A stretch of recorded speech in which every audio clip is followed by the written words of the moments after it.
Yes. All right. So I want to take the time to welcome everyone to Fearless Living Bootcamp. This is our second session, and there are 4 sessions altogether. Now, this is a 10-week program, and it started a few weeks ago. So many of us are at day 21, which means that we have spent 21 days confronting our fears, journaling, and doing all sorts of affirmations that help us experience fearless living in a more powerful way. My name is Crystal Lynn Bell, and I am a personal empowerment coach. And I got to be honest with you, I just love this work. I love my work as an empowerment coach, and I love my work in fearless living. I just feel so happy to have really been blessed with a system of approaching life in a fearless way and being able to actually share it with people. I think it's just awesome. I feel amazing about it, and I'm so happy that you've been able to join me this evening to take our understanding of fearlessness to a new level. So I want to just take a moment and acknowledge who has signed on with us over here. I've got Loving Synergy, Cal Oberg, and Unlock Your Magic. Absolutely. Thank you for joining me this evening. And so because I am trying to teach something specific, I'm not going to be engaging full-time with the comments that you make over in the panel. I will stop every couple of minutes and go and engage your comments, but forgive me if I'm not engaging with you right away, right off the bat. So, with that being said, I'm going to tuck in with a few items and just tell you a little bit about what we're doing here today. So as I said earlier, I'm Crystal Lynn Bell. I'm a personal empowerment coach, and I'm really excited to be facilitating a 10-week program called Fearless Living Bootcamp. And we started 3 weeks ago, so if you're joining us late, it's okay. You can start from day 1, and there are recorded videos that you can watch, and that will help to support you every day as you go through this process. The process of Fearless Living Bootcamp is twofold. It's fearless affirmations and a conscious creation or a conscious changing of your consciousness. So the affirmations, there are 10 of them. So we do one affirmation each day, and at the end of the 10th day, or on the 11th day rather, we start over again at day 1 and we go through the affirmations again. So we're doing each affirmation 10 times. Sorry, we're doing each affirmation 7 times because it's a 10-week course. There are 10 affirmations. There's 7 days in the week. So we go through each affirmation 7 times, okay? I'm teaching this class because I wanted to create a tribe of people who have who have a fearless living mentality, which means that we engage our lives in a way that's powerful spiritually, that's powerful emotionally, and that's powerful materially. And so what I'm doing with these courses that I'm teaching, with this whole program, is I'm bringing everyone together every 3 weeks. I'm bringing us together, and we're having a Fearless Wisdom Tribal Talk, which we're going to have tonight. I'm going to give you some important information about living fearlessly, like what it means. Tonight, our topic, by the way, is manifesting your desires. So every 3 weeks, I'm going to bring us together for a Fearless Living Tribal Talk. a wisdom talk. I'm gonna teach you a little something from my repertoire, and then I'm gonna gonna open up all the seats and let you all fill them, and then we can talk about what we've discussed, and we can talk about some of the issues that you've experienced during during the program so far, okay? All right, so checking in right now just over at the side to see if there are any conferences. I see Kim is there. Hello, hello, Joe. And Loving Synergy, that's Candy, yes. Hi. Okay, awesome. So we are up and running. Okay, so I am going to skip a lot of my preliminary stuff, and I'm going to get right into the topic of discussion for this evening because it's a big topic, and it's also, I feel it's late at night to be trying to learn something. So I want to just get in and hit it, and then we're going to get into you all sharing your own perspectives and your own stories. And then we're going to let you go. We're going to call it a day. I want to be done in about an hour. All right? So that's my goal. Let's see how it goes. So our topic for the evening is Fearless Living, 3 Steps to Consciously Manifest Your Heart's Desire. Okay? 3 steps to consciously manifest your heart's desire. My first step is foundations. Right? The second step is understanding your true desire. And then the third step is what I call the process of manifestation. Okay, so let's hop into the first step right away. The first step of our work is going to be to build a solid foundation of trust. So it's really important that when you're living a fearless lifestyle, that you don't think that you're actually going to go out and be a fearless individual, meaning a person who has no fear. In fact, what I would like for you to consider is that the fear that you have is actually serving you. It's actually a helpful tool that you can use to make your life more powerful, to go really deeply into your own shadow, to understand even your family's lineage, to understand your ancestry, to understand your life purpose, to understand why the fuck you came to Earth. Okay, so that opens me up to say that I will be cursing. If you've got sensitive ears or a sensitive stomach and can't handle hearing me curse, then this is probably not going to be the call for you, because I tend to express my emotions in a way that uses foul language. So, and we're talking about fear, and I do share myself a lot, and I really want to be authentic, and I want to be open and honest with you. And sometimes I'm going to curse. Sometimes I'm going to use the F word. Sometimes I'm going to use the S word. And I'm going to love it because I personally love cursing up a storm. So this idea of fear being a tool for us, a tool that serves us, is really, really, really important as you move forward in your life, especially if you feel like you have been a victim of fear, or if you feel like you've been held back by your fear.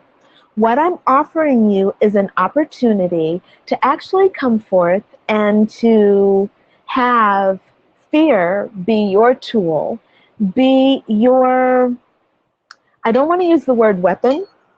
Oh! I've just had persimmon pie delivered to my room. Let me tell you something. I am a powerful manifester of things, all things good. So I'm going to ignore that delicious pie, which looks amazing. It's got like coconut milk and walnuts and cinnamon and fuyus that we just picked off the tree in the backyard. Awesome. All right, so going back to fear, getting on track, because I am going to stay on track. So fear is your friend, And it's meant to act as a guideline of your emotions and to help you understand where you are in any given moment. So I want to give you an example of this and how I use it in my own life. Okay? So fear, for me, is my tool. And I am a small business owner, and I am a single woman. Now, at this particular moment, I have to admit that I am not experiencing a lot of fear. But yesterday, yesterday was a different story. Yesterday, I was feeling my singleness. And what happened was I was speaking with a friend that I just absolutely love. And this friend is not interested in me as an intimate partner. Now, I'm sharing with you some very intimate details of my own personal life. And this might make some of you uncomfortable, and that's okay. I'm willing to let you be uncomfortable, and I'm going to go on with my story, but I am preparing you for what is to come, right? So this particular friend is not interested in me as a relationship partner, as an intimate partner, but very interested in me as a dear, beloved friend.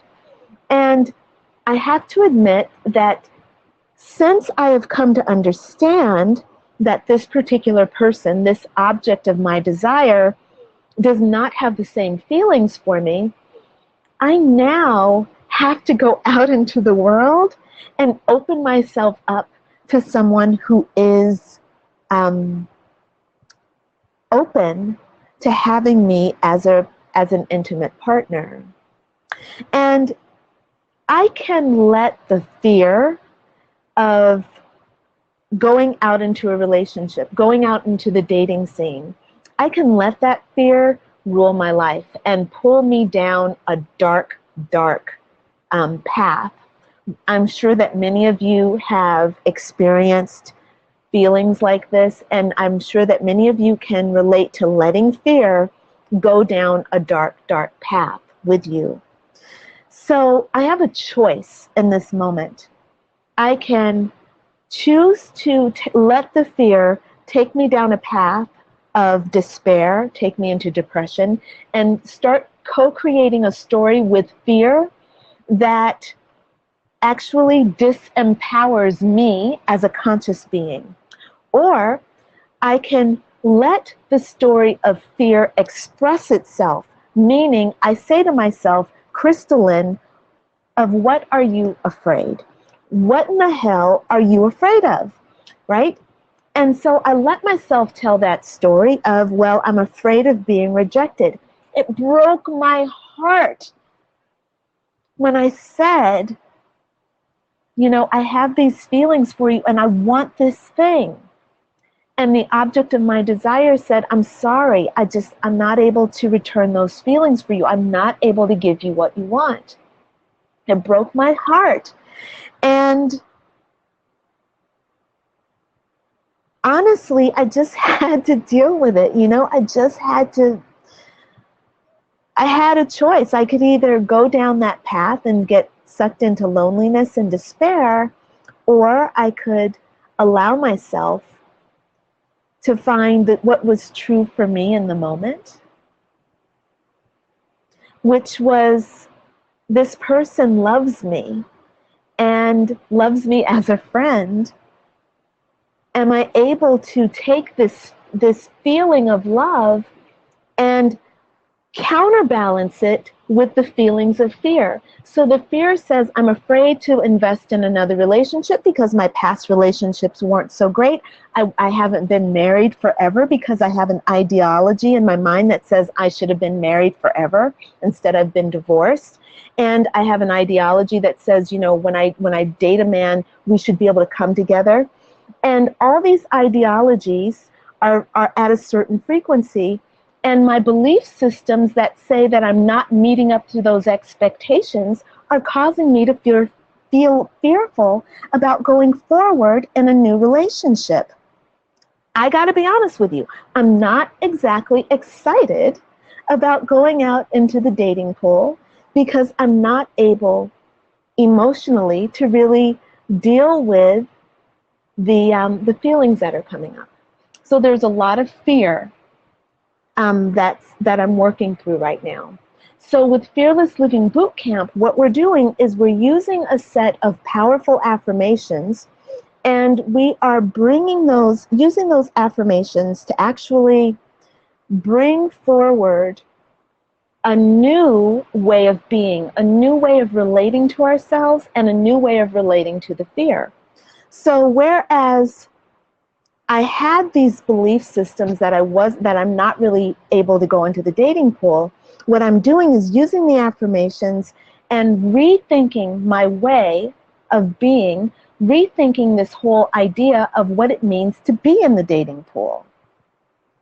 So that's what we're doing in this particular program. So for today, and I want to hop over on a second and just checking in to see who's popping in with us.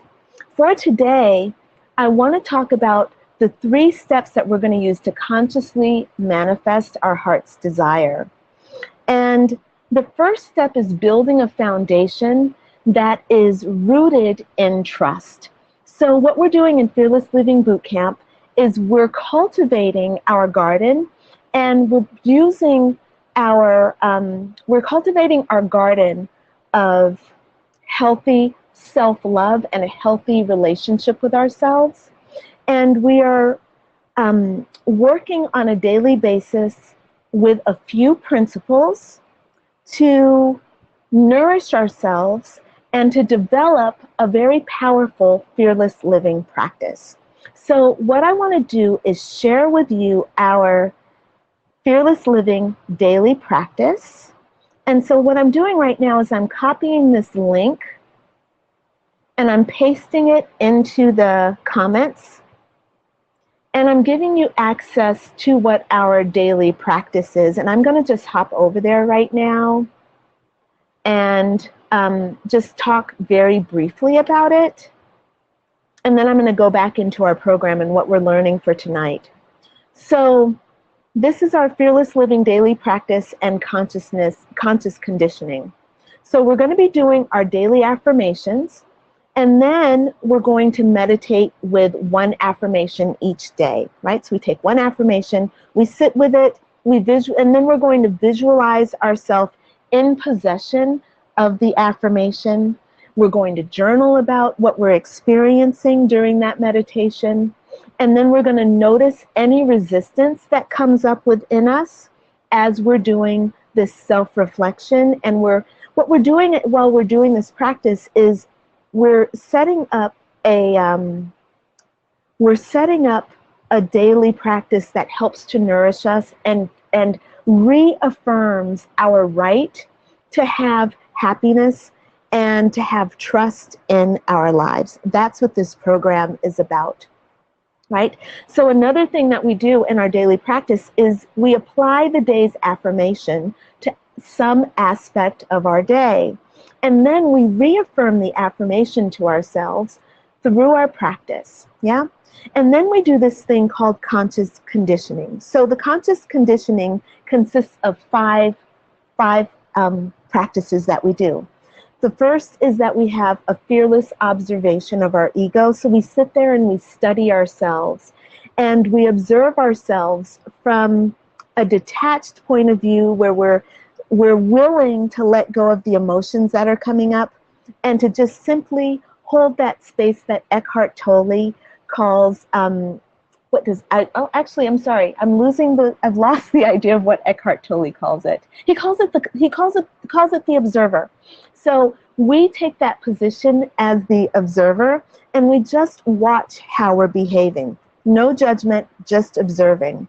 Then what we do is we're making a conscious decision to decide that we're going to bring love into our lives, and we're going to take every opportunity that comes up, and we're going to inject love into our life. We're also going to practice fearless thanksgiving. So it means that we're going to give thanks for everything that we normally do on our gratitude list. You know, thanks for our families, thanks for shelter, thanks for our home, thanks for our friends, thanks for all the wonderful opportunities we have. But we're also going to go a little bit deeper, and we're going to give thanks for the things that are very difficult for us. So we're going to give thanks for the neighbor whose dog poops on our lawn. Or we're going to give thanks to the coworker that has this screechy voice and just irritates the heck out of us, you know? We're going to actually go in and we're going to sit with these things that bother us, and we're going to understand that we are in a conscious co-creation with the universe, and that all of these things that bug us have just as much value to us as the things that don't bug us, as much as the things that we love and, you know, we treasure. We're going to learn how to give thanks for the things that bug us just as much as the things that don't bug us, right? That's fearless Thanksgiving. And then we're going to take fearless action in our day. So we're going to take action on the impulses that take us out of our comfort zone, but take us closer to alignment with the things that we desire in our hearts. I hope that makes sense. So I want to hop on and see if there are any questions that anyone has. So if there are any questions, please will you type them in the comments field, and I will answer them for you as much as possible. And I want to just say hello to the people who have joined us. I see Healer Avalora. Hello, nice to see you. I see Darial Dia. Did I say that right? I'm sorry if I didn't say your name right. Hi and welcome. Welcome to Paul and Raylyn and Janice. Thank you so much for joining me this evening for Fearless Living Bootcamp. This is our second session, and this is also Kim Harris Coaching. I think I know you, Kim. Thank you so much for joining us this evening. So I want to get into the rest of the teaching because I want to be done with my teaching very quickly so that I can open up the hot seat and start doing some engaging with you, right? So, all right, just going to clear that out of the way. All right, so keeping in mind that Fearless Living Bootcamp is what I've created to help us live our lives in a conscious and creative way. I want to take a moment and take you through our affirmations. Now, I'm not going to take you through all of our affirmations. I'm not going to take you through them and read them to you because that would be really boring. And you can read them at a later time or whenever it's convenient for you. But I want to point out why we have these affirmations, because what I'm doing with these affirmations is taking you through, and there is the link to the affirmations page. But what I'm doing with these affirmations is I'm actually taking you through a highly creative process. I'm taking you through a very concrete process of manifesting your heart's desires, but we're using fear as the launch pad for our creative process, because most of us, unless we are psychopathic, unless we are a psychopathic killer, we all experience fear.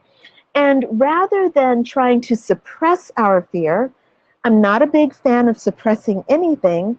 What I like to do is to actually understand how the things in our lives can serve us, and instead of denying things, I like to acknowledge that they're there and then turn that thing into something that is a useful tool for myself. This is how I live my life, and I have to say I'm pretty damn happy most of the time.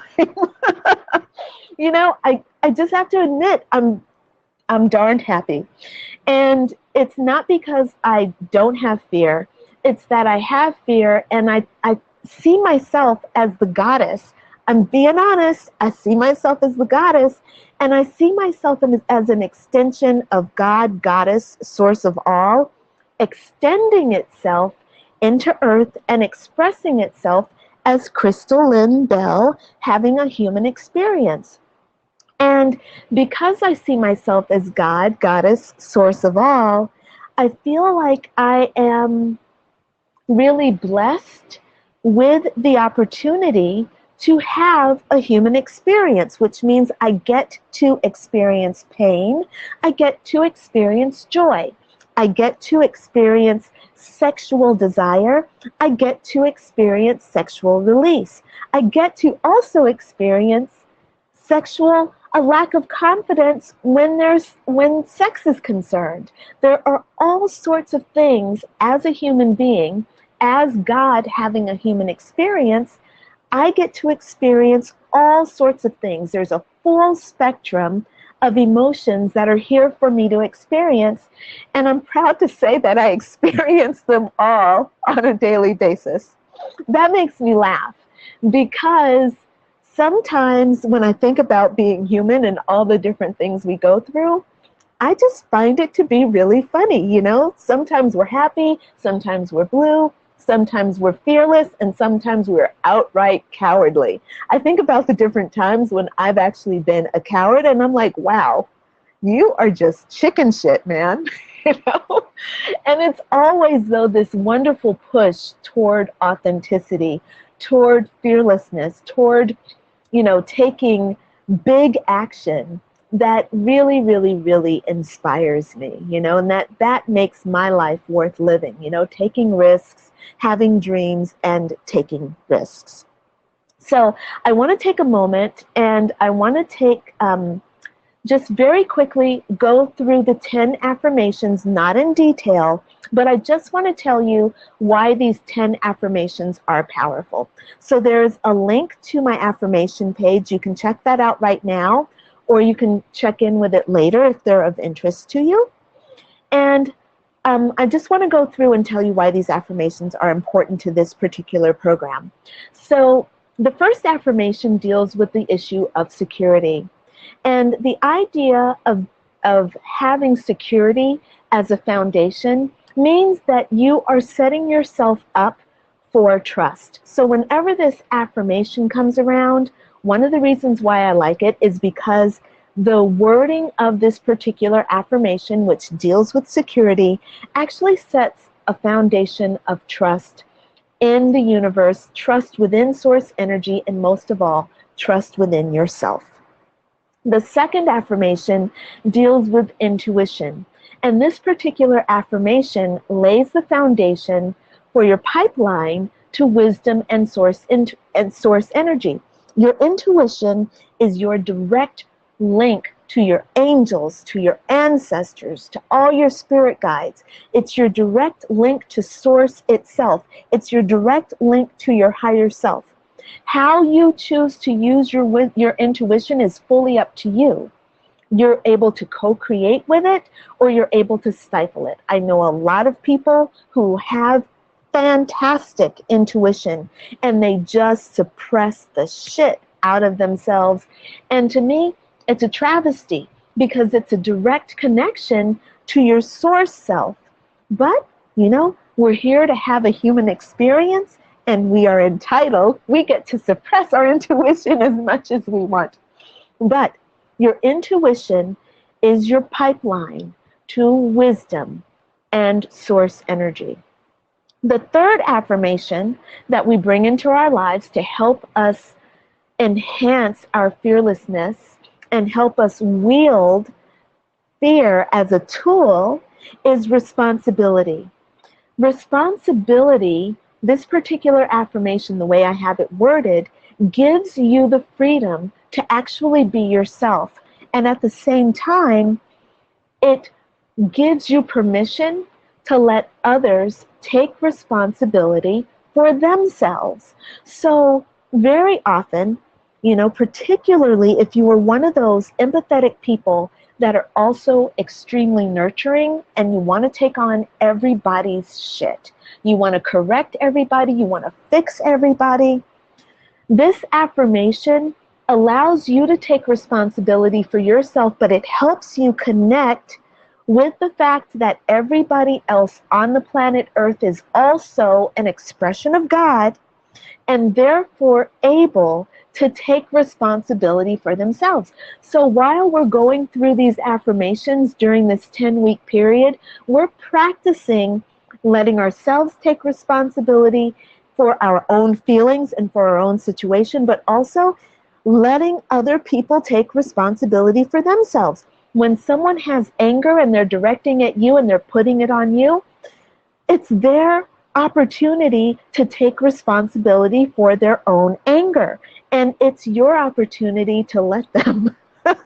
It's their opportunity, and you get to let them enjoy that, and you get to sit back and watch. All right. So if you have any questions, please feel free to put them over in the comments section, and then I will come back and answer them. So moving on to the next affirmation that we use fear as an affirmative tool. So fear is your tool to get out of your comfort zone and to push yourself harder, deeper, and faster. So I know a lot of people, and I was just on a blab this morning at 6 a.m. I was on a blab, and I was saying that fear is my friend, and that I use it to help me whenever I get unmotivated. Fear comes in and it helps to motivate me to do something great. And for whatever reason, I think the people on the blab were not totally able to understand why I was saying that. Well, this is a part of my philosophy, my belief system, and it's something that works really powerfully in my life. And I'm sharing it with you, not to make you fearful, but rather to see that the fear that you're experiencing can actually be put to good use to help you grow, to help you relate to people, to help you go deeper into your own story, to help you heal yourself, to help you heal your family's lineage, to help you heal broken relationships. Fear is there to serve, man, and fear can be your friend if you let it, right? So that's the affirmation about fear. The next affirmation speaks about calculated risk. So I like to think that calculated risk is your sword and your shield. So the sword represents the proper use of your lower mind, right? So if you let fear get into your lower mind and simply just start telling its story, it just starts feeding itself. And I know that we've all experienced this. None of us are immune to this. Fear gets into our minds and it starts telling its own story. I'm not good enough, and if I say this, then this is going to happen, and this didn't happen for me, and I don't have a chance of doing that. I'll never achieve that.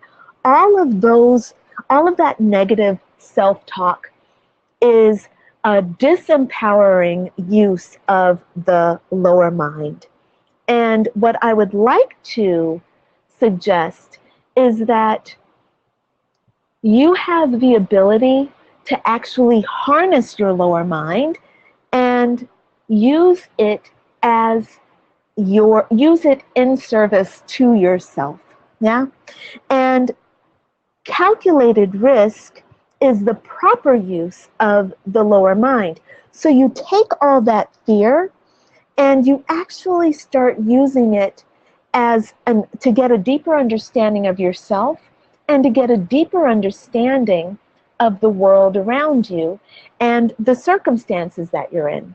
Once you start using fear as your tool, then all of a sudden you free yourself from the limitations of the earthly plane.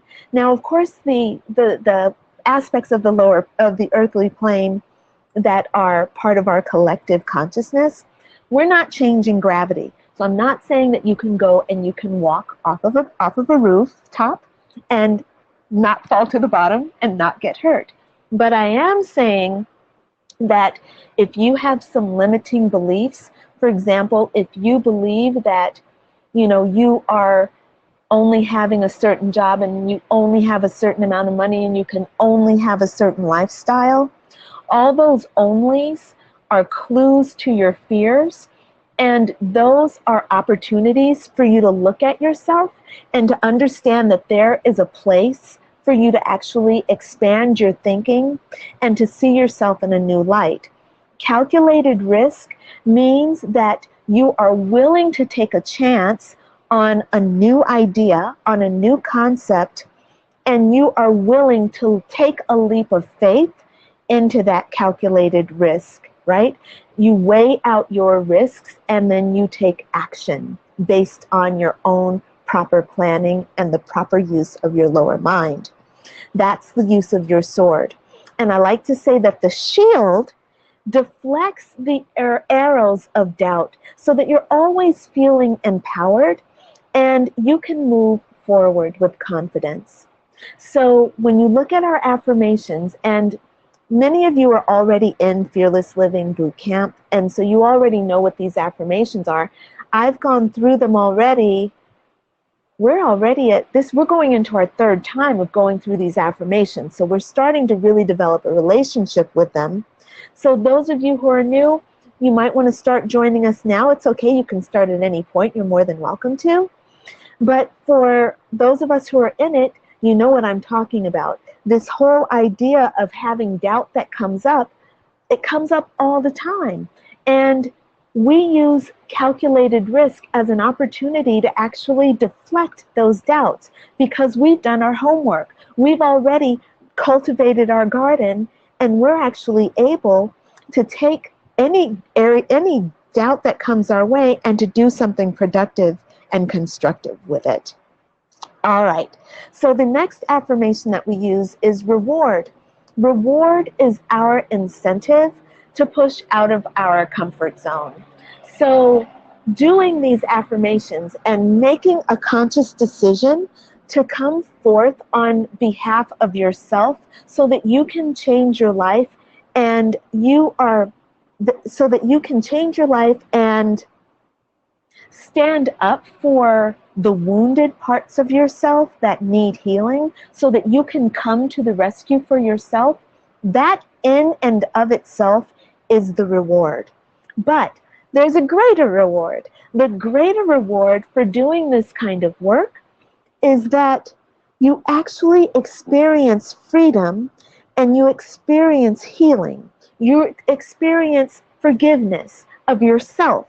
You experience self-acceptance, radical self-acceptance.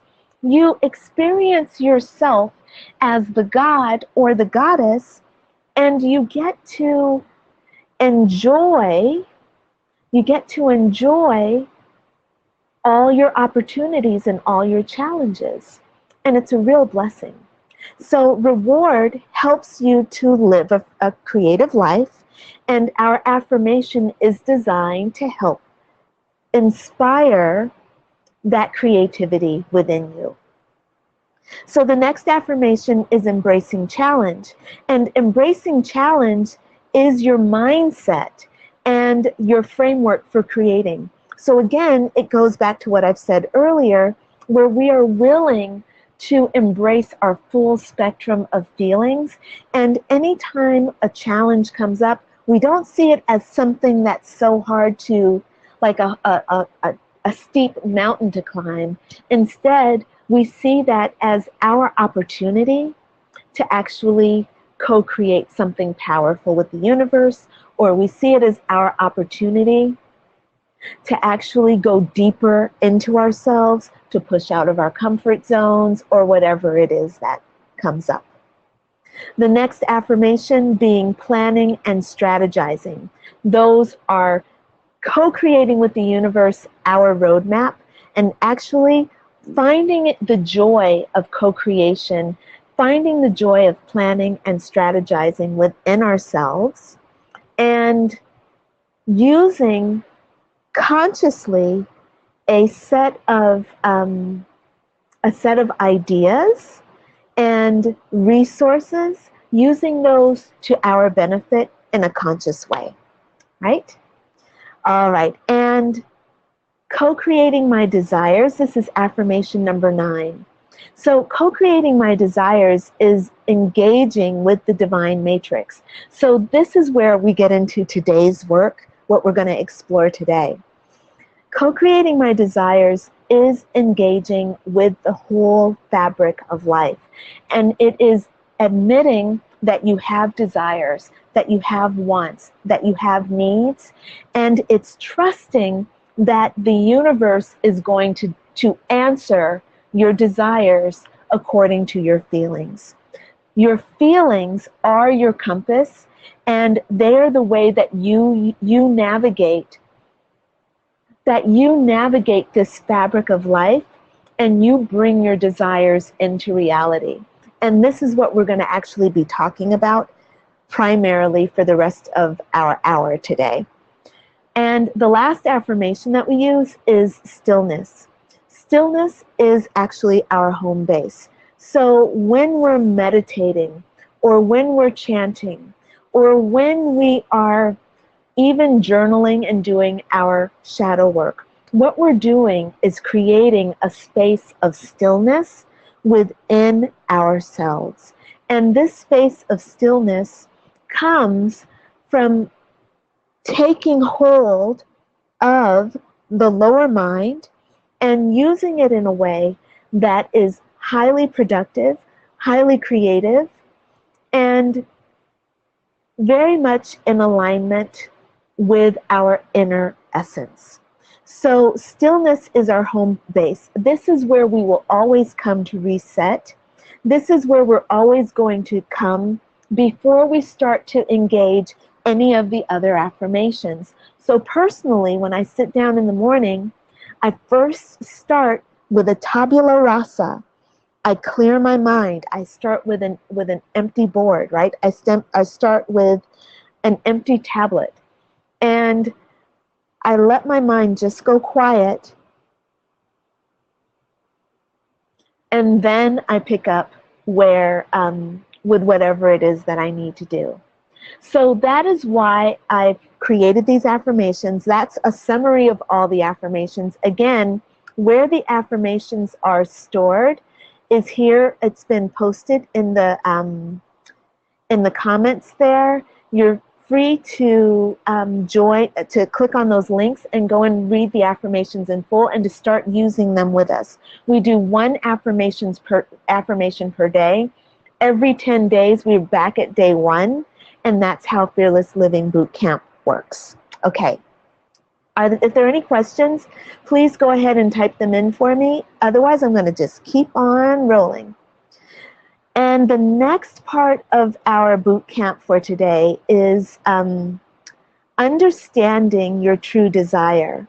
So what I'd like to do is to give you all an affirmation, give you all an opportunity to give voice to this particular blab. And I want to ask if anyone knows the difference between wanting and desiring. And if you would kindly if you would please write what you think the difference is between wanting and desiring over in the comments section, I would appreciate it. And I would like to know what you all think the difference is between the two. Some people think there is no difference. I want a hamburger, I desire a hamburger, it all feels the same.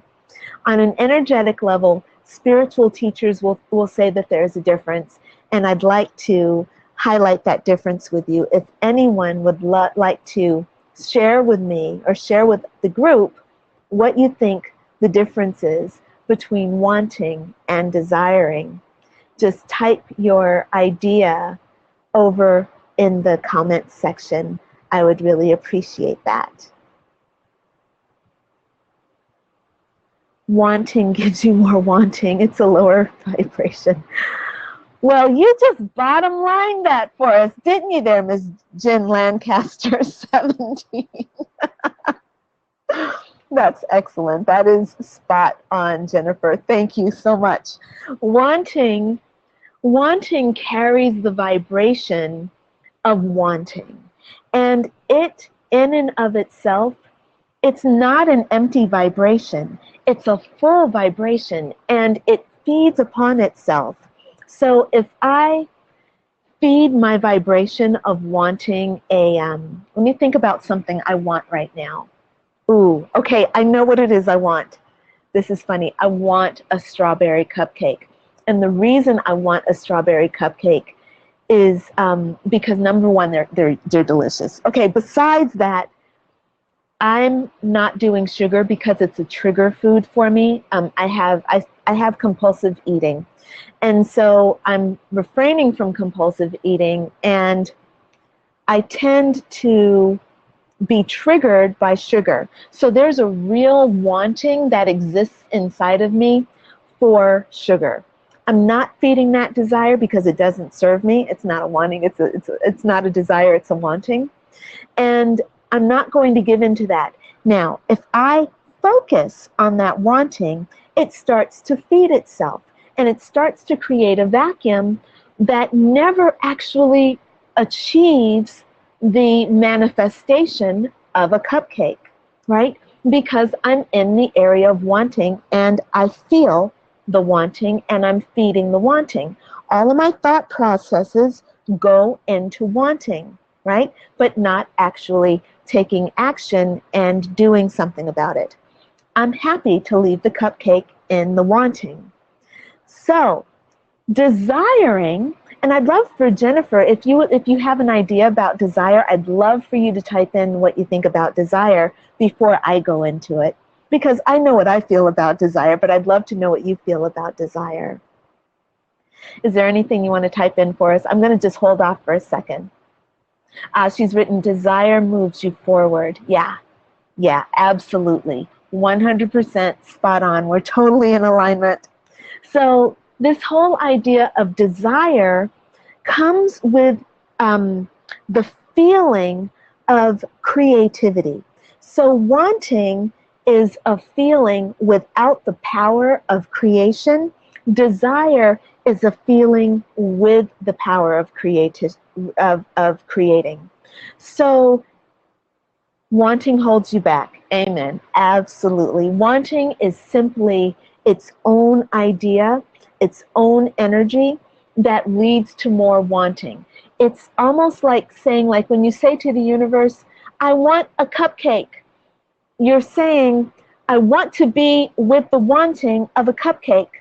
Whereas if you say, I desire a cupcake, the idea of desire creates within you not just the feelings of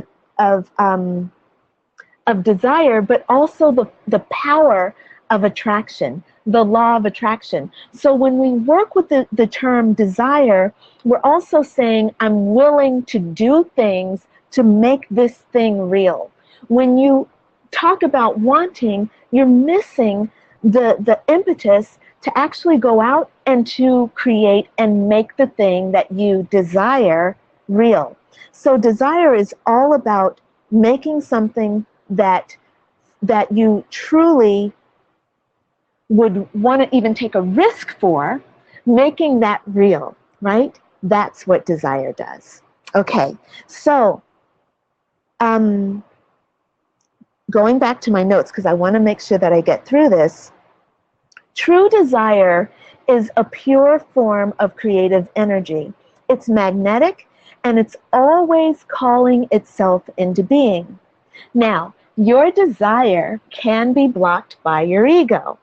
So one of the reasons why we cultivate our daily practice with our affirmations and everything that I talked about before, and again, the daily practice link is here in the feed. You can go back and join that at any time and see all the details of that. But one of the reasons why we cultivate this daily practice is so that we can manage our egos and not have to fight this thing that's inside of us to get to our desires or to make our desires real. So the theme of our session for today is how to manifest your desires. And I have it in 3 steps. The first step being to cultivate your daily practice, your meditation, your affirmations, really getting yourself in a position of empowerment before you even start your day. That's the first step in consciously living in the cycle of manifestation. The second step is understanding the nature of true desire and getting yourself clear on what your desire is, right? So when you sit down every morning and you start clearing the path and you start doing your shadow work and you start making a decision, a conscious choice to actually live a life of love and to live a life in harmony with your own feelings, what you're doing is actually empowering yourself, and you're allowing your own creative juices to flow without hindrance. It's like you're setting yourself up to be a wellspring of creativity. You're giving yourself an opportunity to actually thrive. Yeah? So going back to understanding your desires, you got to understand that a lot of us suppress our desires because we are afraid that we won't get them, or because we're afraid that they won't be accepted by other people, or even by God or by the universe. You know, if I have the desire to connect with someone that, and there's a moral issue, there's so many moral issues, but we don't do enough exploration of our own moral values, our moral compass gets totally skewed, you know? Some of the things that we say to ourselves, some of the stories we tell to ourselves are not even rational, they're not even moral. They're just stuck. They're just stuck energy that doesn't allow us to move forward, and they're like established by some kind of a petty tyrant that lives inside of us, you know? I think about some of my own beliefs. I'm my own worst enemy. You know, let me be the first to admit that the only person holding me back is me. I am not a victim except to my own ego, to my own petty tyrant. So I want to encourage you all to kind of explore yourself and see where you have desires that are out of alignment with your own truth. You know, where have you created stories that don't have validity for you? They might have served you once upon a time, but now they don't serve you. All right, so I'm going to move on in my list here because I'm going to stay on track. Desires have to be nurtured. Yeah? Desires have to be nurtured. So not only do we have to uncover our desires, and not only do we have to create a space for us to explore ourselves, get our egos out of the way, and make a fertile ground for our desires to come forth, we have to actually tease them out, and we have to walk with them, and we have to try them on, and then we have to start bringing them into the world and giving birth to them. All right, so I want to ask if there are any questions. Again, go ahead and type your questions into the comments section. We're getting into the last part of our program, which is actually my cycle of manifestation. I'm really excited to be sharing this with you, but before I get into that, I want to see if there are any questions about the affirmations or about the nature of desire. And while I'm pulling up my notes, that can give you an opportunity to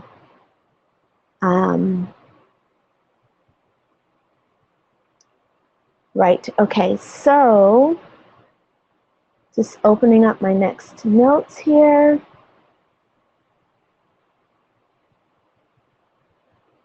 Okay, so,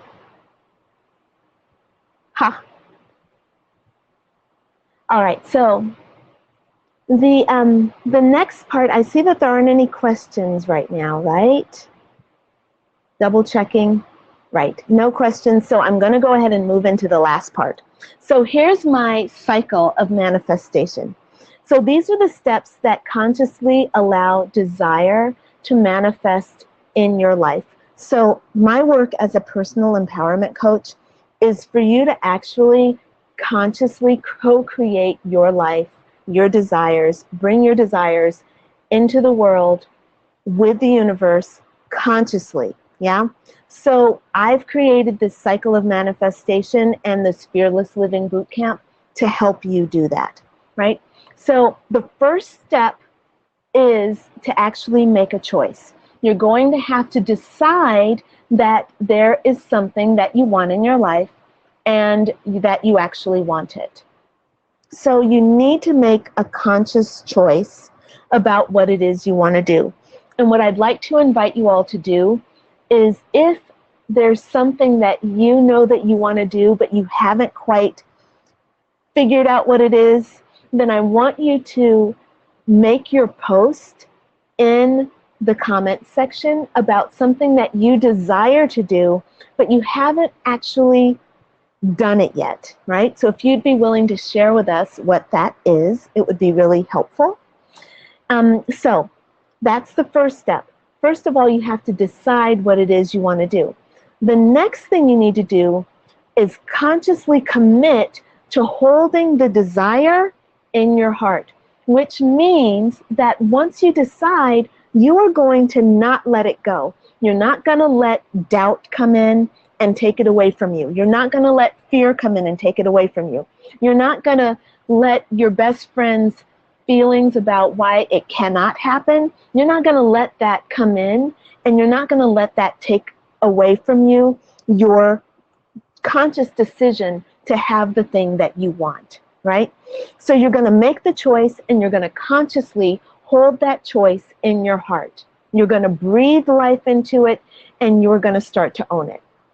Now, the next step you're going to need to do is you're going to have to make a plan. You're going to need to say yes to the universe, and then you're going to say with the universe, hey, how do I make this happen? And you're going to have to sit down, and you're going to, for me, I write things out, so I'm going to say write it out.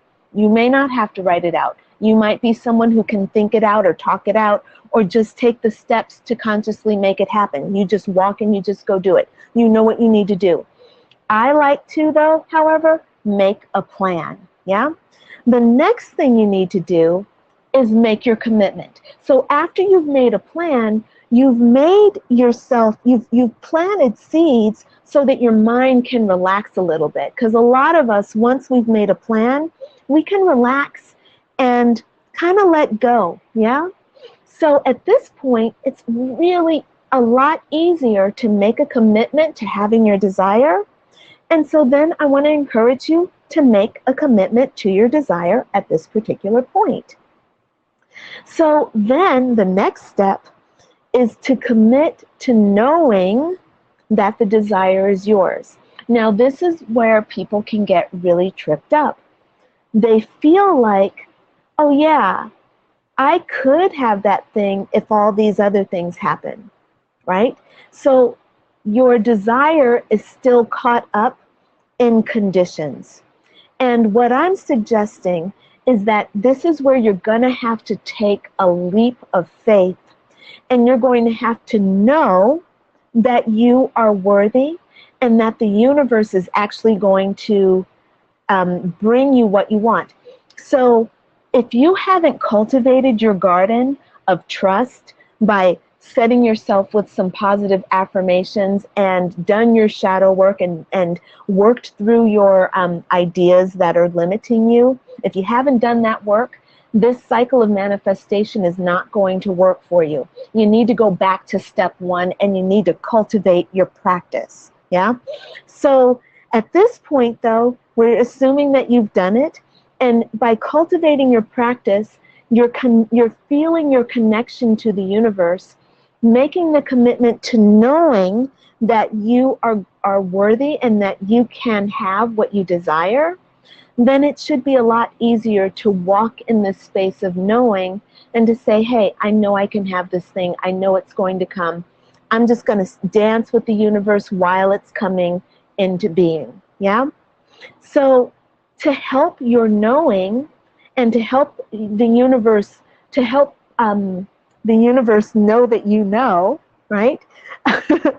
You need to feel gratitude and appreciation before you can even see the manifestation. So you have to get yourself in true alignment with the thing that you desire before you start to see it manifest in your life. So I'm going to use some of your examples, or else I'll use my own example after I go through and I tell you what the system is, yeah? So you have to be able to be in gratitude or be in appreciation with the thing that you desire before you actually show up, before it actually shows up in your life. A lot of us think that, well, if it shows up, then I'm going to be in alignment with it. It doesn't work that way. It can't work that way because it kind of doesn't logically make sense. You can't know something, you can't experience something that you don't actually know. I think that makes sense. Did that make sense, what I just said? Like, it's really difficult for us to experience unconditional love if we don't know unconditional love. Now, unconditional love can be all around us, but we're not talking about what's all around us. If we're talking about what's all around us, well, it's a useless conversation because everything is all around us. We are everything. We're connected to everything. So unconditional love is all around us, but if we don't know it, then there's no point and we won't ever recognize it. But if we know unconditional love and we accept it and we know it, meaning we walk it, we talk it, we speak it, we feel it, then we are actually able to recognize that the unconditional love was all around us all the time. Yeah? But you can't experience the unconditional love unless you appreciate it, at least as a concept, in your mind first. Yeah? So I hope that actually makes sense. I'm going to hop over and see. If you have any questions about anything, feel free to type it into the comment section, and then I will go back. And it looks like we're good, so I'm going to go back and finish what I was talking about. Right? So the next step in our cycle of manifestation is to understand that our feelings, what we're feeling, is actually what we're praying. No prayer ever goes unanswered because your feelings are your prayer. So if you have a desire and you say, oh yeah, I'm totally gung-ho about this desire, I know I'm going to do it, yet you have a feeling in your heart of doubt, your feeling is your prayer into you. The prayer that's going to go answered is your feeling of doubt. So it doesn't matter how much you say, oh yeah, I got this, I got that, I know. It doesn't matter how much you say it. It doesn't even matter how much you think it. If you're having feelings of doubt, of worthlessness, of unworthiness, then your desire cannot come into being. You have to align your feelings with your thinking and with your knowing. Your knowing and your feelings have to be in alignment. The moment those are in alignment is the moment when all of your desires are coming true. Really powerful stuff. So the last step in my cycle of manifestation is to let go and to let God. So let source energy's unique expression flow through you while you are focusing on the now. So once you've done all these beautiful steps and once your feelings are in alignment with your knowing, so once you're in a place of trust and you're holding your desire in your heart and your mind knows that it's going to come into being, then you have simply to let go and to allow your thing, your desire, to show up in the world according to what works with the greater scheme of things. All right, so that's my cycle of manifestation. I want to check in and see if there are any questions. And let's see. I see that Christina's here. Hello, darling. Yes, the feeling is the authenticity. Absolutely. That feeling, if your feeling is, when your feeling is authentic, when the knowing in the mind and the feeling in the soul are in alignment, you know that you are in integrity,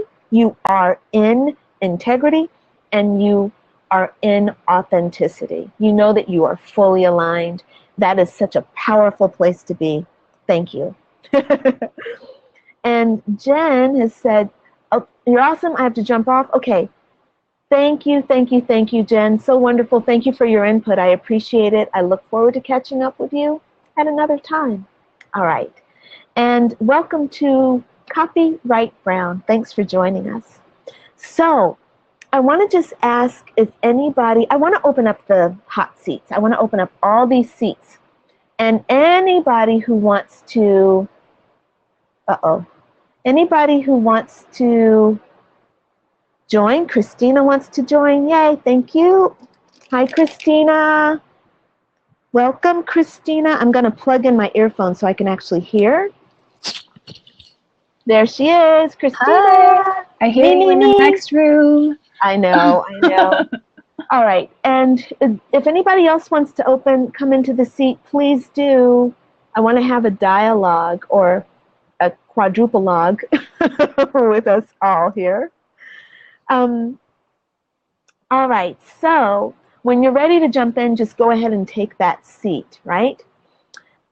Christina, so I've just gone through the cycle of manifestation, and I want to ask if there are any questions that you have about it or what it's inspiring you. Were you able to hear that whole segment about the cycle? I wasn't able to hear the whole segment because I was doing my sunset walk. Okay. But I did catch some of the end of it. I was in and out, you know. I was here watching you and sometimes doing more, like some journaling and coming back to watch you. Okay, excellent.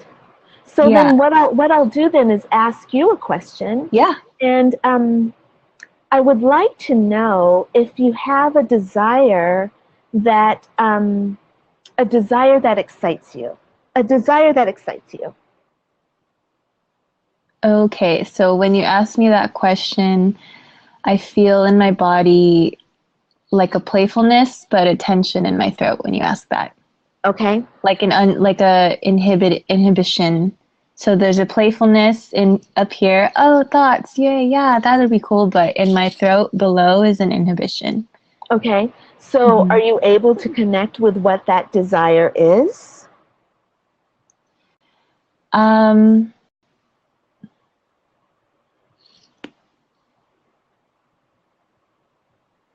Perhaps maybe my end goal in my head. I have all of these things floating around, like my different projects, my reality show, my income property. But my point, probably the inhibition is like all of these things are leading to my point B, which is recording artist. So the inhibition might be surrounding the end goal. So yeah.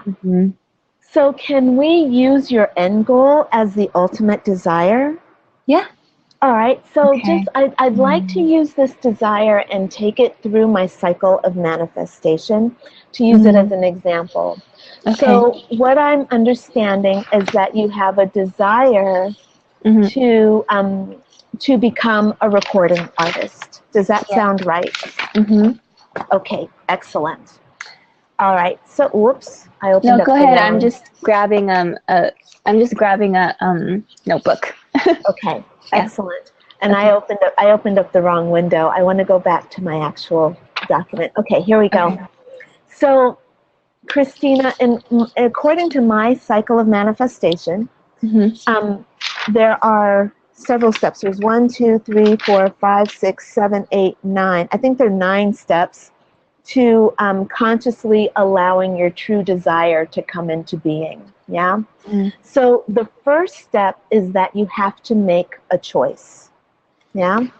So let me ask you where you are with making a choice for this desire.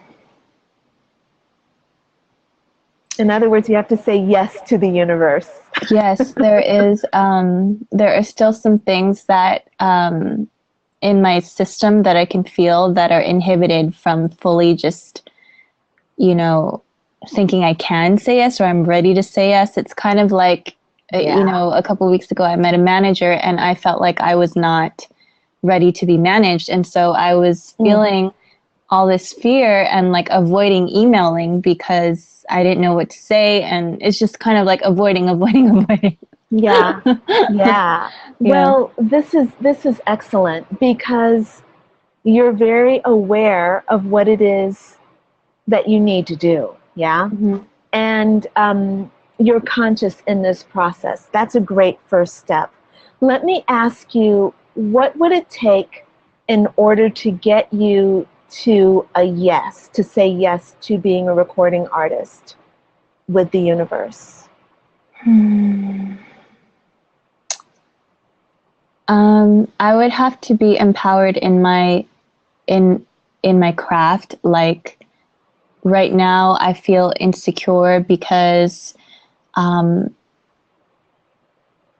haven't honed my craft yet. I haven't, I'm setting up all these things in order to create abundance so I can pay for things. But when it comes to the actual talent part or the actual craft part, I see myself having to go through a full training or metamorphosis process where my voice transforms, my body transforms. Yep.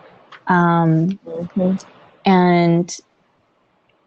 I feel like because of that, I feel like it's almost like it's not going to be until after that transformation process that I'm going to be satisfied with myself. Okay, this is so powerful. It's almost a perfectionism mentality that's coming forth, like I have to get things right before I can move forward. And this is where the challenge comes in, of bridging. Of course, you want to do things well. You want to be trained, yeah? But there's a part of you that wants to express itself now. That desire wants to be realized now. And there are many ways that you can realize that desire without being perfect, yeah? And this is going to be quite an exciting process, I think. Part of your process will be, and this is the next step of our cycle of manifestation, is to actually consciously hold the desire in your heart. So even though you aren't perfect yet, in your own mind, source energy sees you as perfect, but you don't see you as perfect. It doesn't matter. You can still work within the cycle of manifestation by holding your desire in your heart.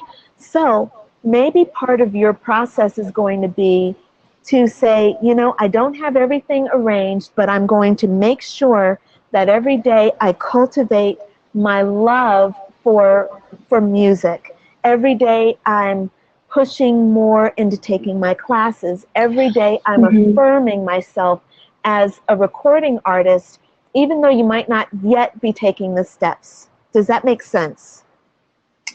Yeah, so it's kind of like the syndrome of, something is better than nothing. You like say, I remember reading in The Artist's Way, you avoid clearing out a space on the counter that you can use as a desk space to start writing something because you feel like you have to have an actual office and it has to look like this and it has to, Yes. And then you don't do anything and you don't spend any time in your art because absolutely. Yes. Yeah. And I do remember with Teal, I was told when I had a private session with Teal Swan that my monster was the excellence monster. So there was so much writing on being perfect or excellent enough. That was my, my self-concept wrote on that. And so, Yeah. Yeah. This whole idea of when you have to be perfect or when you have to be excellent, right? Excellent is also a great word. It's not an affirmation. It's a negation. So even it's a negation.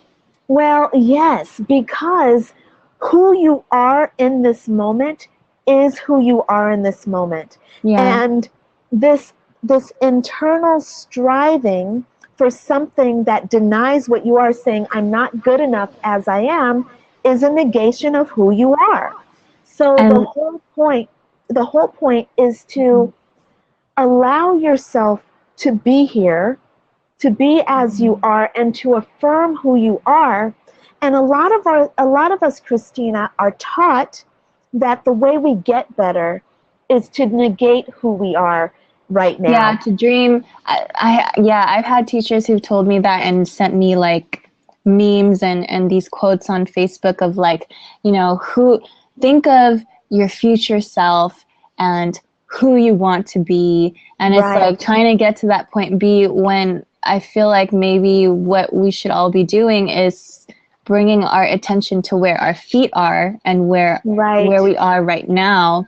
Absolutely. And exalting every moment to what is the best you can do with right now. Okay, sometimes it might be the best I can do right now, and what would be most loving is to go and sing a song. Or maybe it would be to clean my room.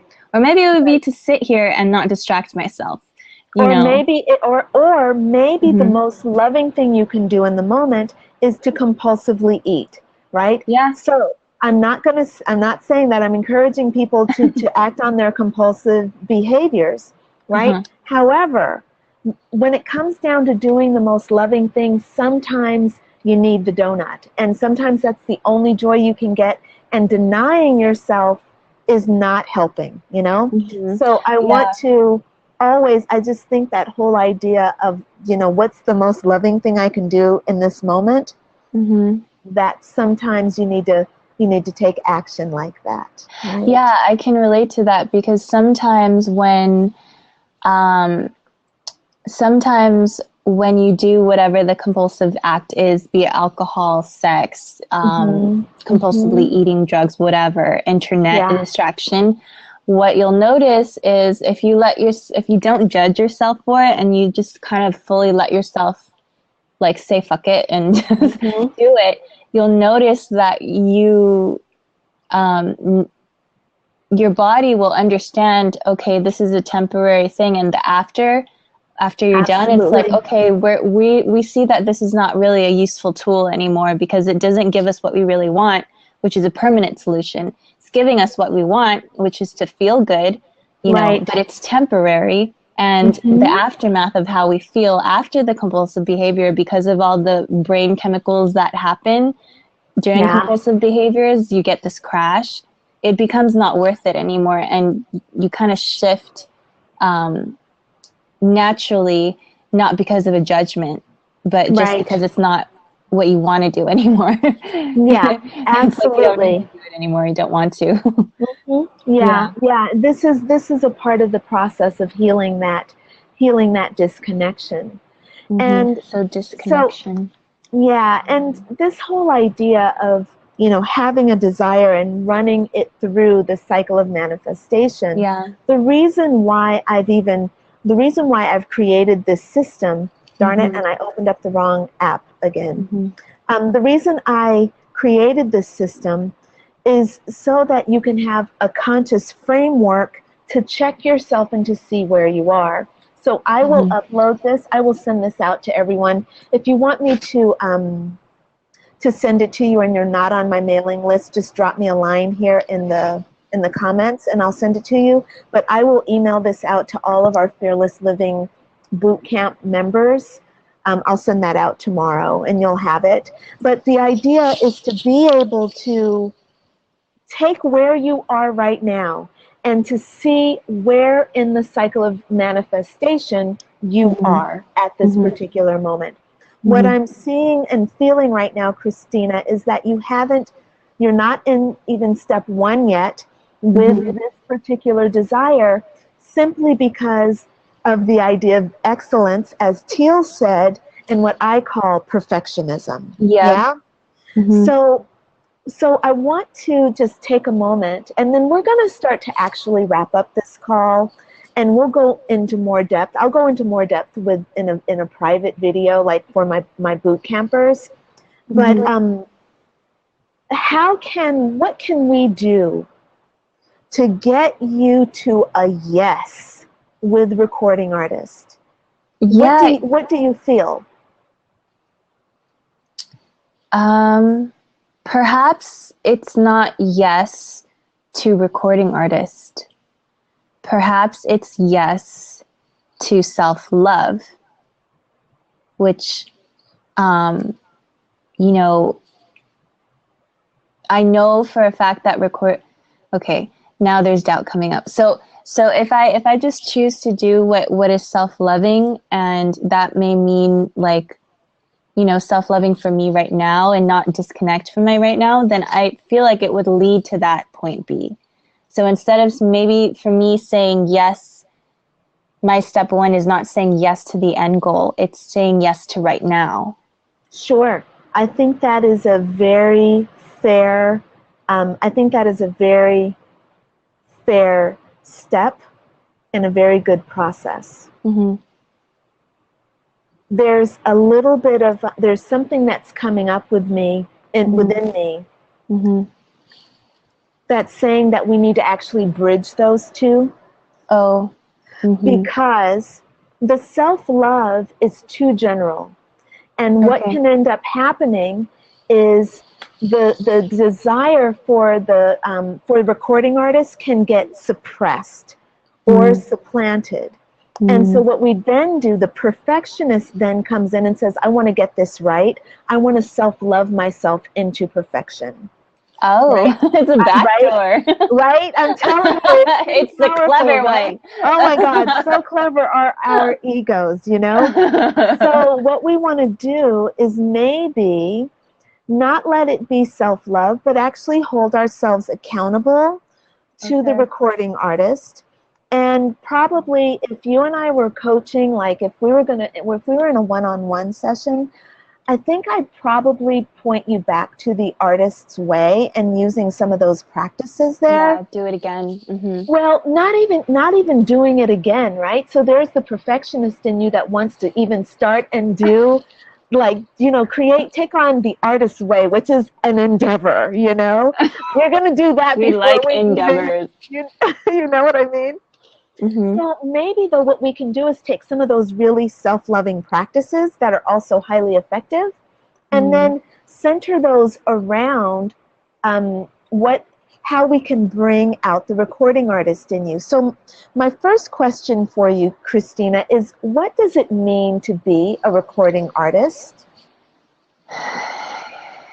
Okay, I get an image. You're on stage, there's crowd, there's all these,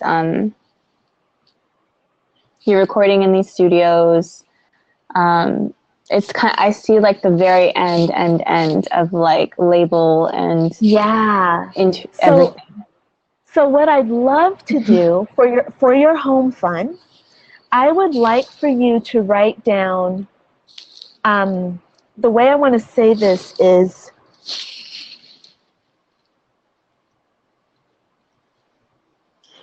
I want to say it like this. If you were a recording artist today, what are 10 things that you would do in your day over the course of this week? What are 10 things that you today, as the recording artist, because you are a recording artist today, what are 10 things that you would do over the course of this week? If I was at that point B? Yeah. Like how would I live? If you were already a recording artist, what are 10 things that you would be doing over the course of this week? Okay. Right? Now, this is what's in my mind. I want to close that home fund. That's done. Okay. When I think about a recording artist, someone Who is recording? who's recording, but I think about someone who listens to music.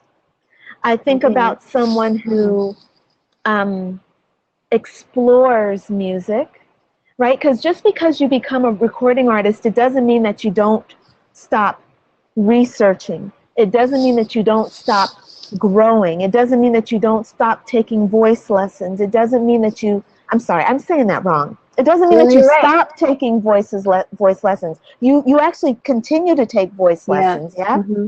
Yeah, you don't stop. You continue to study music. You continue to work with teachers. You continue to read the industry newspapers, yeah? Mm-hmm. So what I'm feeling like I want you to do with this home fund is to understand the idea of recording artists outside the context of actually being in a recording studio. Yeah. Like, it's like this idea for myself as someone who wants to be a writer, right? I actually desire to write, right? So there's a part of me that wants to be a writer, but the truth is that I desire to write. So what have I started doing? Writing. Have I published anything besides what's on my blog? Nope. But I sure do put stuff on my blog. I sure do write on Facebook. You know, my writing, I take every opportunity to write, and now I am owning being a writer. Hey, I'm a writer. Why? Not because I published. I don't know what that is. That's not important to me. What's important to me is that I write. And so I write. Every day I write. I take the time to study, to research. I try on different forms of writing. I write. Or I could have, if one of those desires, like I wrote down my desire is to sing, it's to dance, it's to record, it's to write, to perform. It's like I can set up my, fruit as an audience, or jack some stuffed animals, acting like I don't have any stuffed animals, jack some from some children, but setting up or even like Ganesh or like people that deities or whatever, setting up people that are going to be my audience and not waiting until my tour is actually booked to start having a tour or a concert. Exactly. It's the now. Yeah, because what it is, Christina, is recording artist isn't a thing. It isn't a person. It's a consciousness. Yeah, this is what I try to teach in my abundance classes. Abundance is a consciousness. Prosperity is a consciousness. Money has nothing to do with it. It's about your consciousness. Because that's where it starts. Well, it's the first expression from source energy. That is the consciousness, yeah? So your job for your home fund is going to be to actually understand what that consciousness is, yeah? And then allow it to move you into that first step to say yes. And I feel like actually, Christina, I'm asking you right now to say yes to the consciousness of the recording artist. That's a good bridge. Do you feel like you can say yes to the consciousness of the recording artist? The consciousness, yes. I think, when I think of the things that I can do now, that's a good bridge. There's always this like nagging part of me that is like, well, it still involves the big thing, the end goal, and we're just really inhibited about that. So I might need to do some shadow work and go into why am I resistant to the end goal? Yes, absolutely. Why am I resistant to the end goal, Yes, ma'am, absolutely. But this is why we cultivate our garden. Step 1 of the 3 steps to manifest is cultivate your garden. Yeah, I don't think you were on the call during that section, during that time, right? But That was, you said that in a video that you posted on Fearless Bootcamp, though. yeah, absolutely. But it's the first area of topic for our topic tonight. Yeah. So the first step is actually sitting down and cultivating your garden, awakening your feelings, and doing your shadow work, doing your journaling, affirming yourself. Yeah, setting yourself, building yourself up to a aligned, trusting relationship with the universe. We have to redo this every day. We have to reaffirm ourselves and recultivate that garden every single day. That's why we have those 10 affirmations that we're doing. Then the next step is to understand your desire. And then the third step is moving into this manifestation process, right? Understanding this cycle of creation. So this idea of this recording artist consciousness, I'm wanting, if you can at least say yes to that, then it's going to make it easier for you to move forward in the cycle of manifestation. Because once you say yes to the universe, like, okay, there is a consciousness of a recording artist. This recording artist is someone who is an artist who creates, and she is committed to creating. All right, can I commit to creating? Well, that still feels daunting, but at least I can commit to working toward that, right? And then what you do is you start bringing this artist into your heart, or this consciousness into your heart. You have a playlist of music that you love.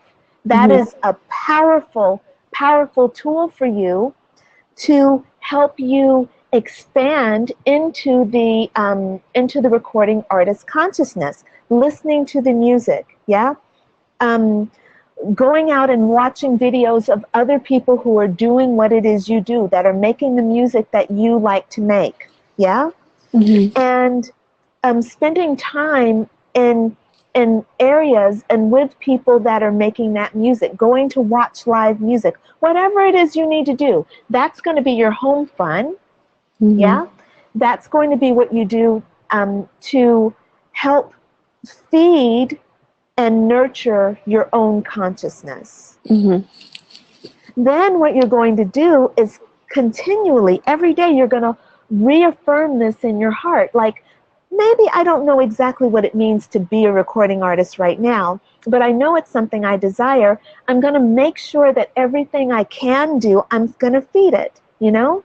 So that means that I'm not going to, even though I was just offered a job that pays me, you know, $100 an hour to go and work in a corporate office 10 hours a day, even though that's great money, maybe that job is out of alignment with the recording artist consciousness. Because I know that as a recording artist, I need to be able to put at least 6 hours into my recording, into writing my music and, you know, nurturing, practicing my craft. Yeah?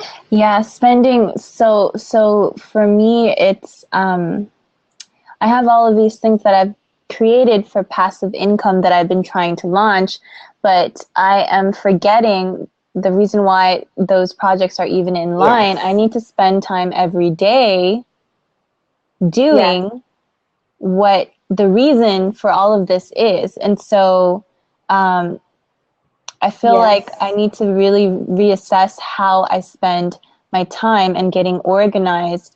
If I do have other projects that are kind of helping me bridge the gap, you know, financially, how do I make my days so that my consciousness is more in my desire rather than more in my way to get my desire? Yeah, so this is where the next step of the cycle of manifestation comes in, which is making a plan. Yeah? Oh, okay. I got it. So again, I'm going to post these notes in Fearless Living Bootcamp. I'll try to do it tonight, so that if you want to work on it tonight, you can. Otherwise, I'll do it in the morning, right? And this whole idea is to make the plan for how you want it to come about, what you want to do. Mm-hmm. And by making a plan, that can include a vision board. It can be a part of your plan. I love Having your vision board. I love vision boards too. And having everything written out for you or visually out there for you helps Mm-hmm. you to hold your desire in your heart. Mm-hmm. But I really love writing down. Even though I'm very good at letting go and letting God, I really love the process of writing down exactly what it is I want to do and how I want to do it. Even though I'm willing to let go and let God, I'm willing to let all those ideas go. It really does a lot for my peace of mind to write it out and to at least let my mind have its way. It wants Mm-hmm. to say it. I'm very willing to say that, universe, you can bring it any way you want to. My lower mind wants to bring it about in this way. So I want to Mm-hmm. encourage you, Christina, to take your time to write out the different ways that you want to support yourself while you're going through this process. But Mm-hmm. understand that the bulk of your day is Mm-hmm. going to be about occupying the recording artist consciousness. Now, the Mm-hmm. law of attraction is going to, if you are putting your feelings and your heart into the recording artist consciousness, the law of attraction cannot help but to bring you more support to help push you along the recording artist's Mm-hmm. trajectory. Yeah. It's just that's the law. Now, Mm-hmm. you're going to have to cultivate every day your garden. If you have beliefs that you're harboring that say that you haven't done it right, you can't be a recording artist, you're not good enough to be a recording artist, you got to do that homework, right? You got to do Yeah. that shadow work every morning, clear it out, get to the bottom of your resistance, get to the bottom of your fear, and then you can move forward more powerfully in the consciousness. But the universe will take care of you. The universe is going to deliver you into that. That's how artists are made. Because you manifested a manager and a director for your reality show. You Mm-hmm. manifested a manager already. Yeah? So Possibly. I met one. look at you, even with the doubt. It's Well, because already there he for was lit. you. I'm telling you, it's me because he was lit up when he's learning about what I'm creating. I Yeah. go to email him and sabotage myself, waiting a week to do it, and like wondering, like sharing authentically why I did, and like I hope he understands, and like Yeah. insecure about what I have now and if that's good enough, what I did send and all that stuff. So Yeah. anyway. Yeah, I think I really like the idea of writing things out and coming up with a plan, because sometimes the lower mind, as you would call it, needs, you know, uh, a way to To relax and make things participate. tangible within reach. And if Yes. it's Yes. nebulous, then you don't know anything, Yeah. you know, then that's So not quite. So the mystery Mm-hmm. is an important aspect of Mm-hmm. our existence, It's a right? The balance. mystery it's important to be with the mystery, and it's important to allow mystery in our lives, the Mm-hmm. not knowing, to not know how things are going. Mm-hmm. However, trying to convince your lower mind, Yeah. of the beauty of the mystery when it's Yeah. been taught that mystery is no good. All Mm-hmm. right, that's going to be hard to do. So the joy is going to be to parent your ego, yeah? Mm-hmm. And sometimes you parent your ego by nurturing, by embracing, by swaddling. By swaddling, meaning you wrap it up really tight and you just say, hey, hold on, I'm going to hold you, right? I'm going to hold you and you're going to develop in this way. The other way, is to let it express itself. Let it get it out. Okay, ego, how do you want to do it? Go ahead and tell me. Give it a voice. And Mm-hmm. very often, when we open up these doors, spirit channels beautifully through our egos and allows so much richness to come forth for our to come forth through our ego, through the egoic process, you Mm-hmm. know?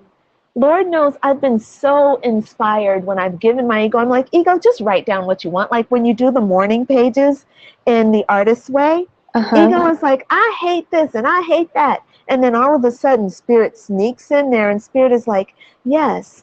And I realize where this hate has come from.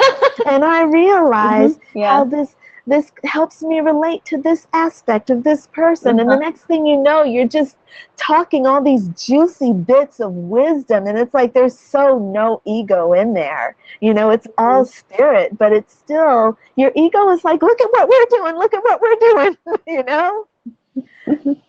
All right. So, Christina, how are you feeling right now? Good. Yeah, you're feeling like you might be able to start embracing the recording artist consciousness?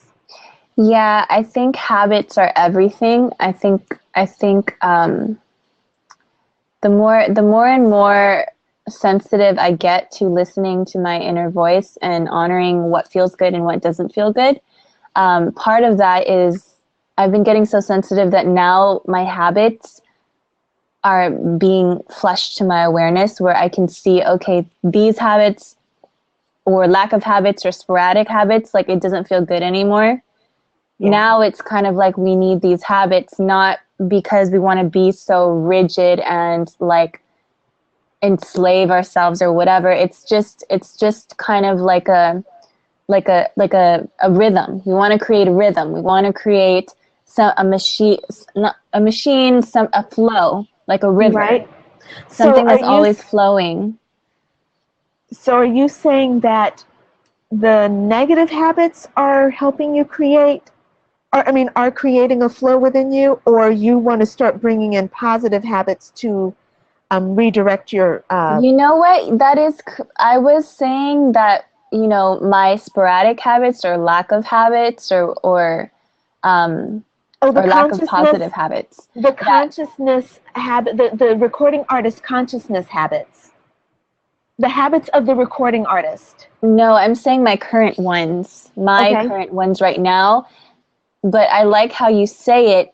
We all have consistent habits, though. We don't have, like, you know, lack of habits. Everyone has habits that they do every day, unconsciously maybe. Right. And so it's up to me now. I'm seeing, okay, I already have consistent habits, and they may be unconscious because I'm not using conscious habits. So they're creating something, but they're creating. So I'm creating right now. I have consistent habits that I haven't changed, and I'm creating right now. All I have to do is change my habits, and the creation will change. That's a great way to look. That's a beautiful way of looking at it. You're basically saying, if I'm not mistaken, you're saying that I'm creating something. I'm already acknowledge that I'm creating something. Yeah. Use that as the energy, and then I'm going to actually create something different because I'm a conscious creator, and look at me consciously creating. Now I'm going to change it.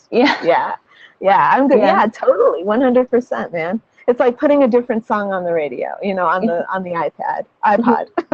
Yeah, I'm already playing something. I'm going to choose what I want to play now. Excellent. I really love it. I love it. Yeah. So thank you, darling, for hopping in the hot seat. You know, I appreciate it. And I think it's time for us to sign off because we've been on for an hour and 45 minutes. You have been on for, not me, right? No. I'm like, I didn't talk to you for that long. Though everyone who's been with us for the whole time, you know. Yeah. So I want to go ahead and sign off, and I want to thank everyone for joining. My name is Crystal Lynn Bell, and I'm a personal empowerment coach, and I want to invite you to join me for Fearless Living Boot Camp this year, because next year, this year you can enroll in Fearless Living Boot Camp for free. Next year, it's going to be paid. So, because this is beta, I'm getting all my stuff together. I'm getting all my materials together. So, next year it's paid. If you want to join this year, put your email here in my comment section, or I will put, actually what I'm going to do is put my email here in the comments section, and you can email me and let Spirit spiritcentric.com. Crystal Lynn at spiritcentric.com. So if you want to join Fearless Living Boot Camp for free this year, then you need to email me, and then I will enroll you in it, and you will learn all about the program. You'll have full access to the program, and yeah, full access to what we've got going on. And so, yeah, that's it for now, guys. So thank you so much for joining us. And thank you so much, Christina, for being my guest for the evening. Love you, girl. You're the best. And thanks a lot to all the Fearless Living Boot Camp people who joined us, and everybody who's not in Fearless Living Boot Camp but joined us anyway. Thank you so much. Thank you. Thank you. And, we'll be doing this again in about 2 or 3 weeks. I don't know what day, but if you want to join us again, make sure that you subscribe to me, because I will, or make sure you follow me. I forget, is it subscribe or follow? Anyway, just make sure you follow me, and then I'll be posting our next Fearless Living Bootcamp blab here, and that way you'll be kept posted and you can join us, okay? All right, friends, so signing off for now. Thanks for joining. Bye.